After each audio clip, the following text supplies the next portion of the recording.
Hello, my friends! Today we are going to talk about a very important motorcycle feature called self-steering. What it is, how it works, and how we can use it to ride better.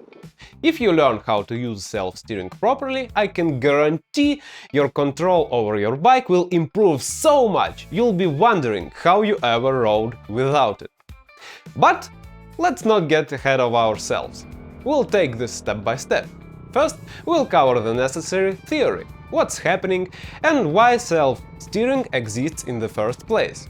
Then, we'll look at the few clear visual examples, so we can prove this theory. We'll actually see visible effects of self-steering in real life. After that, I'll show you a couple of simple exercises you can do on your own motorcycle, so you can test yourself how this self-steering feels like. And finally, we'll discuss how we can use self-steering to our advantage in real-world riding, and what exactly we can do to ride better and safer.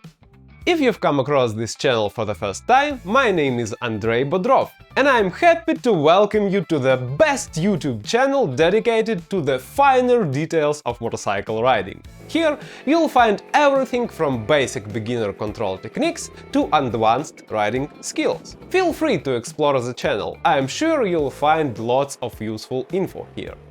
And if you want to fully unlock your potential as a rider, learn to ride confidently and safely and not spend the next 20 years figuring it all on your own, then check out my King of the Road course. Over 9 weeks and 50 lessons, you'll learn a wide range of advanced riding techniques and lock them in through practice with more than 40 special exercises.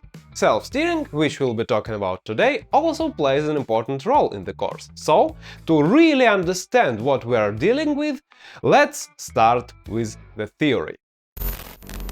When we think about steering a motorcycle, we usually assume we are doing all of it ourselves. We turn the handlebars, the bike leans and goes into the corner. Simple. In reality, it's a bit more complicated. Even if we don't touch the handlebars at all, the front wheel can still turn on its own, depending on the lean angle. Here is a simple example. Take a stationary motorcycle and lean it to the left without touching the handlebars. They will automatically turn left. Lean it to the right and they will turn right. So what's causing this? The key is the front end geometry. On any production bike, the steering head isn't vertical, it is tilted at a certain angle. If we extend that steering axis down to the road, it intersects the surface in front of the front tire's contact patch. The distance between that intersection point and the center of the contact patch is called trail. The bike's weight pushes the wheel down, and according to the third law of motion, the road pushes the wheel back with an equal opposite force. As long as the bike remains upright, the forces are balanced and nothing happens. But once the bike starts to lean, the force from the road pushes upward in the center of a contact patch behind the steering axis, forcing the front wheel to turn in the same direction as the lean angle of the bike. Lean left, the wheel turns left. Lean right, the wheel turns right. All of this happens without any active input from us. The bike steers itself purely because of its geometry, and this doesn't only happen when the bike is standing still. Regardless of how we lean the bike, the handlebars automatically tend to turn in the direction of the lean angle even if we don't steer them manually. So why are motorcycles designed like this? The short answer is stability. Even when just riding straight, a motorcycle is never truly going in ideal straight line. The road isn't perfectly flat, weight distribution isn't perfect either, and the rider never sits completely still. The bike is always leaning and weaving slightly. It is never 100% dead upright. We simply can't consciously track and correct these tiny constant lean changes. Even when just riding straight, it would be impossible to react to every micro lean and manually steer the bike to compensate. That's exactly why the steering geometry works the way it does. It allows the motorcycle to stabilize itself automatically. Because of this, the front wheel is constantly making small self-corrections on its own, even when we are just riding straight. That's self-steering doing its job. quietly keeping the motorcycle stable even without any input from us. Now, we get to the first practical takeaway that directly affects how the bike behaves. Our hands and arms must be relaxed. Since the motorcycle is constantly self-steering and self-stabilizing, our job is to interfere with that process as little as possible. That means no tensing up, no death grip on the handlebars and no constant micro-steering. Most of the time, we should simply let the bike do its own thing and only apply pressure when we deliberately want to change direction. The more relaxed our arms are, the more freely self-steering can work, and the more stable the motorcycle feels as a result. That's why I put so much emphasis on proper riding posture in my courses. Correct riding body position always starts with the arms. They should be relaxed and slightly bent at the elbows, not locked straight. Ideally, you should be able to turn the handlebars freely from lock to lock. The moment your arms straighten completely, you start restricting the handlebars and interfering with the bike's natural self-stabilization. This is why proper riding position really matters. It's not just about comfort. We have to allow the motorcycle to steer itself, and that only happens if our arms stay bent and relaxed. Here's a simple exercise to help beginners to relax their arms and start trusting the self-steering effect. Find an empty parking lot or a quiet road, put the bike in the first gear, fully release the clutch and ride very slowly in a straight line at idle speed. Don't use the throttle, clutch or brakes. Your only goal here is to relax your arms as much as possible. Don't grip the handlebars tightly and don't actively steer. Keep your input to an absolute minimum. You'll quickly notice that staying upright and riding straight actually requires very little effort. Most of the work is done by the bike itself, with only small occasional corrections from you. Notice that this happens at very slow speed, where the motorcycle is least stable. As the speed increases, the need for active steering input becomes even smaller. Once this feels comfortable, make it a bit more challenging for yourself. Try riding with just one hand on the handlebars, first left, then right, and then change hands like this. Throughout the exercise, look far ahead.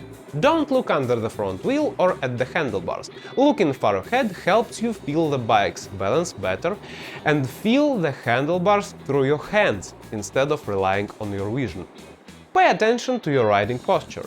Your hands should rest lightly on the handlebars, with your elbows bent, never fully extended. If your handlebars are low, so you have to reach for them, lean forward a bit like this or sit closer to the tank, but don't hunch your back. Keep your neck straight and shoulders relaxed to avoid neck strain on longer rides.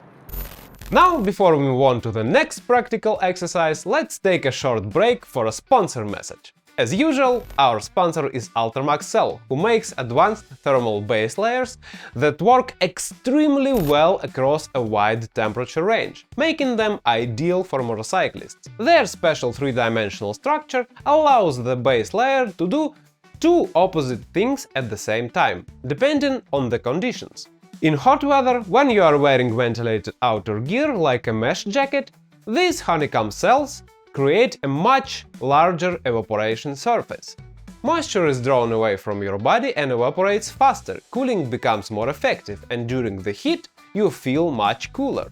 In cold weather, that same honeycomb structure does a better job of trapping warm air closer to your body, helping to keep you warmer. So, if you like riding in comfort without worrying about changing weather conditions, check out Ultramax Cell using the link in the video description. Now, let's go back to our exercise. It's important to understand that self-steering doesn't only work in a straight line. In corners, it works exactly the same way. When the bike leans, the handlebars automatically turns into a corner by exactly the amount needed to stabilize it, without any conscious input from us. You can feel this with the next exercise, and this is where our relaxed arms we just practiced become incredibly important. Ride in a slow circle in about 10-15 miles per hour, not much faster. the direction and exact size of the circle doesn't matter for now. Control your speed with the clutch. Keep the throttle slightly open and hold the clutch in the friction zone, releasing it a little to speed up and pulling it in slightly to slow down. Apply some rear brake if you want to slow down a bit faster. On scooters or bike with automatic transmissions, do the same thing using the rear brake instead of the clutch. Start with larger circles and focus on what's happening with the handlebars. Begin to slow down gradually.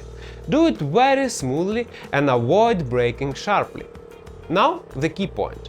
Keep your arms relaxed, elbows bent, and try to not restrict the handlebars in any way. As the bike slows down, you'll feel the handlebars turning further and further on their own. The more you slow down, the more they turn inwards. Don't try to fight them, let them turn freely. The same approach works for accelerations too. If you gently accelerate by releasing the clutch and easing off the rear brake, the motorcycle will speed up and the handlebars will straighten themselves automatically. You don't need to steer, try to counterbalance or do anything else. Just relax and let the bike work. The purpose of this exercise is to let you feel self-steering in practice, not just understand it in theory. It teaches you that there is no need to wrestle the handlebars. Most of the stabilization is done by the motorcycle itself. Your job is simply to not interfere. This also explains how the bike changes its line in corners. When we slow down, the handlebars turn more and the circle becomes tighter. When we speed up, the handlebars automatically become straighter and the bike starts to make a wider circle. The exact same thing happens in faster corners too.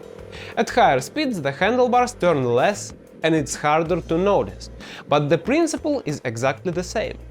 When we are cornering, we can easily control our turning radius by gradually changing our speed. Slow down a bit and the turn tightens up. Accelerate and we'll go wider. The bike still self-steers.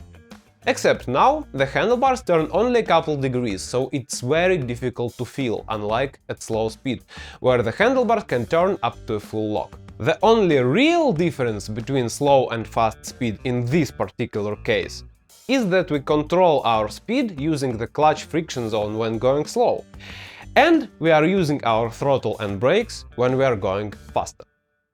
To sum it all up, the main idea is very simple. A motorcycle is designed to self-stabilize. Self-steering isn't some special racing trick. It is a fundamental part of how a motorcycle rides, turns and holds its trajectory. And the less we interfere with it, the more stable, confident and safe our riding becomes. Most of the time, we don't need to actively steer, grip the handlebars tightly or fight the bike. Most of the riding gets done by the bike itself. Our job is mostly just to not get in the way of the handlebars doing their own thing. If you enjoyed the video, don't forget to hit the like button. And if you want a deeper and more serious breakdown of all these motorcycle control processes, check out my Patreon page. For sponsors there, I can afford to ignore the YouTube algorithm and focus purely on making the highest quality videos possible, without clickbaits, ads, optimal video length and all other nonsense. If that sounds interesting to you, I'll be glad to see you among the channel's sponsors. And I think that's it for today. Thank you for watching, ride safely and have a wonderful day. Bye!